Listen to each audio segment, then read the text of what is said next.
I grew up in New England, and so most of my life was spent with people who are a different color from me, including my own family.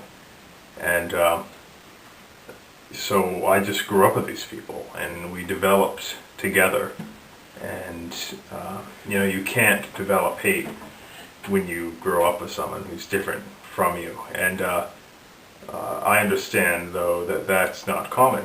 That's a privilege, and I was privileged, and that's important. But I understand that not everyone has that.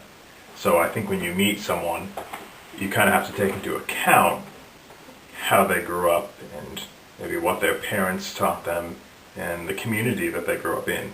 That plays a huge influence on who people are today. I mean, that sounds like common sense, and maybe you knew that, but I had one user tell me to look at pictures of lynchings. Okay, that's not progress. That is being consumed with the past.